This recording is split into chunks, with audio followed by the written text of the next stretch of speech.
You're listening to Sip and Grow the podcast, the show where we taste awesome, delicious wines while having unfiltered conversations about our passions, experiences, struggles, entrepreneurship, and life. My name is Nicole Di Pasquale, and I'm a wine enthusiast just trying to pursue her passions and dreams while taking you on the journey with me, one episode at a time. My ultimate goal is to not only bring you wine knowledge and value, but also inspire you to enjoy your process and journey in pursuing your passions and dreams. Because guess what? The person you become while enduring the process is more important. So sit back, grab a glass, and let's sip and grow together.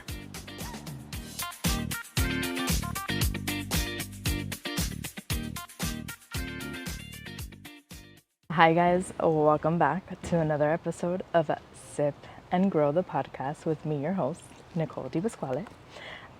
Today I brought it in a wine that I've never heard of before. I was literally in the grocery store just looking at the wine section, as I always do, because I'm always a curious person, especially when it comes to wine. And I came across this bottle. So I just looked at it and sorry, I put it in the fridge to get cold quick. So it's sweating because it's almost 90 degrees outside. Florida, welcome. This is the weather. But basically I saw the bottle, I thought it was super cute.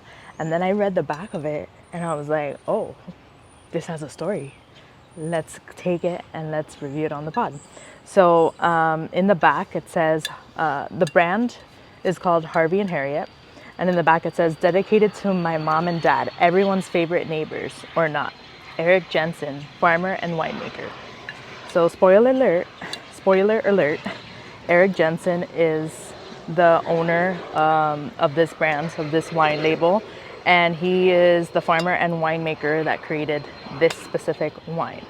So it is a red blend, but before we get into the wine and the wine specifics, I want to talk about the label and the story behind it. So this is actually located in a vineyard called Booker Vineyard in San Luis Obispo County, which is located in California. And the vineyard is actually located in Paso Robles, which is a city within the county I just mentioned. And they have about 100 acres of land for that. That vineyard is 100 acres. But before, way back when in the 1920s, Booker Vineyard was actually founded by the Booker brothers, which are they were basically two orphans who decided to get land in the 1920s. And they actually, over time, accumulated about 1,200 acres. And their entire life, they basically dedicated to farming and being humanitarians, as one should. They probably were doing a lot of great things in this world, but basically they were super into their farming and being humanitarian. That when they passed away, they actually gave 100% of their estate and vineyard to charity. So I think, the first brother passed away in 1990, and then the second one passed away in 2000. And then in 2001, Eric Jensen, with his wife Lisa, decided to buy 100 acres of their land. And they just basically named the vineyard Booker Vineyard to kind of dedicate to their story, because that land was built through blood, sweat, and tears by the Booker brothers. And their purpose of purchasing the land at first was more so to just create and cultivate really good fruit for local wineries and winemakers. But then fast forward a couple of years into it, they were like, you know what, let's create our own wine, because why not? So Harvey and Harriet, Eric's parents, he wanted to dedicate this label or this blend to them. And the reason why he created this label in their name basically was because they were super hardworking parents of 7 children, and they had a low income household. So they did the most with what they could, or the best with what they had basically.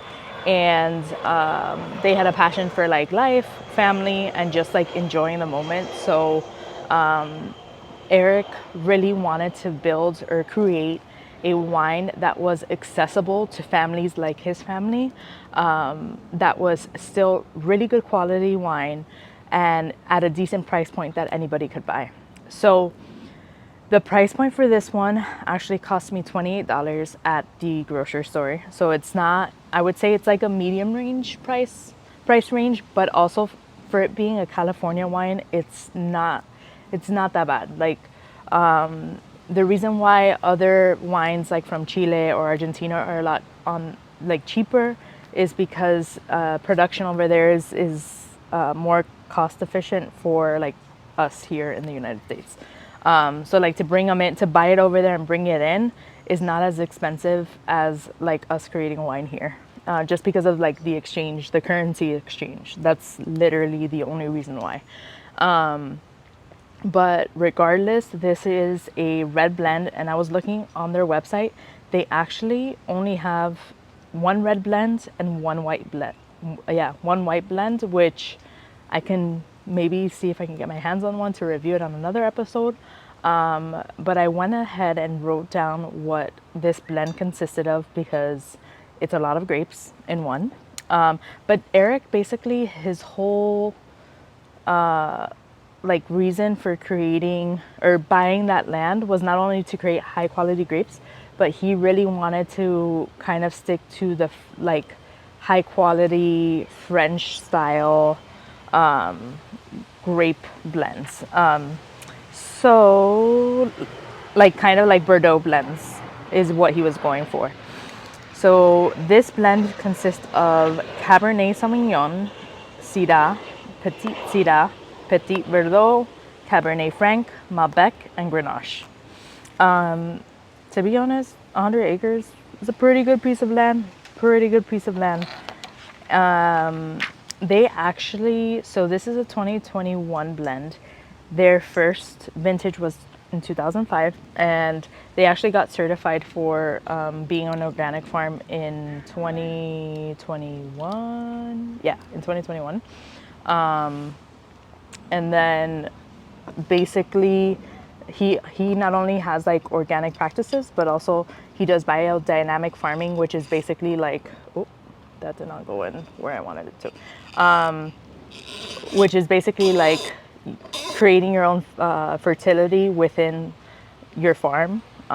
So that could go with like introducing certain insects into your farm to like help manage your farm, or composting would be another biodynamic practice. So there's a couple of different things that you can do to be considered a biodynamic farm, but overall it's pretty. It'll help you stick more to like the natural way of doing things, I guess would be the best way to describe it, because it's all like within your territory and nothing is brought from outside in. So I'm excited to try this wine because I think it'll be a nice blend.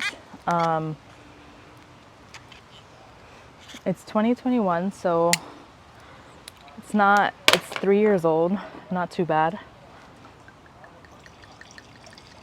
It's got a nice plum color to it. So let's see.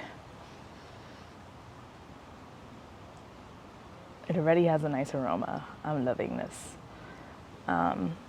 It's almost like has like a sweet smell to it. Kind of like I definitely smell vanilla, but also like maybe like brown sugar. I'm getting hints of cherry, plum for sure. Not only in the color, but on the nose as well. And maybe like, is that anise? Maybe a little bit of anise. It might just be like that, like vanilla-y scent that like every time I smell vanilla, I always smell anise too, but that could just be me. Let's go ahead and try it.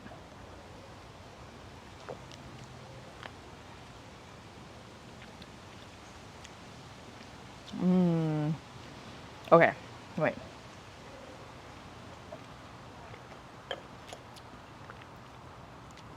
So I would say it has like, it's medium body for sure. It definitely has like that berry forwardness to it, but also floral components are coming out. Almost like hibiscus for sure is present in there. And sorry, I got something in my eye.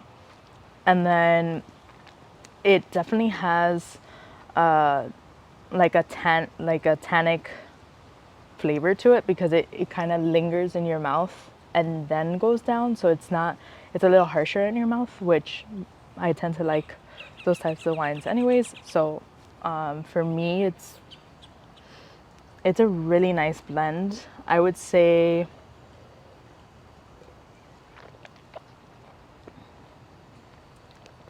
I'm drinking this as I'm sweating outside in this like 90-degree weather, which thankfully the sun went down, but now it's coming back out because the sun likes to set and look beautiful. So you know what? Shine on, sun. Shine on.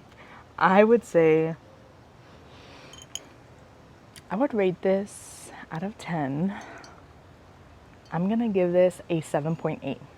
I think it's really good. I think for the price point, I probably have other favorites of mine that I would choose to go with first. But overall, I think it's a very nice blend. It's California. It's a California red blend, $28 at the supermarket. You can also get it. I don't know. I didn't check Total Wine. I'm gonna see if you can get it at Total Wine. I'm gonna try to find the best link to like link it for you guys to go ahead and buy it. But I got it at my local supermarket, which here it's called Publix. But yeah, I would rate this a 7.8 out of 10.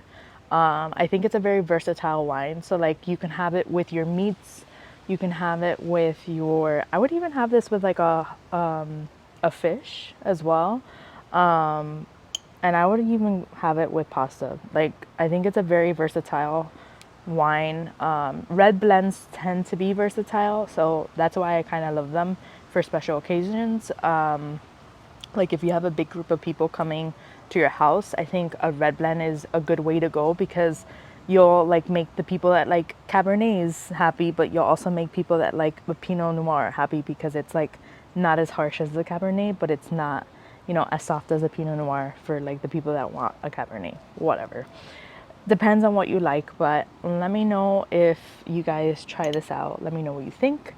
I hope you've enjoyed this episode. I hope you get to try this wine, and I will see you guys on the next one. Cheers.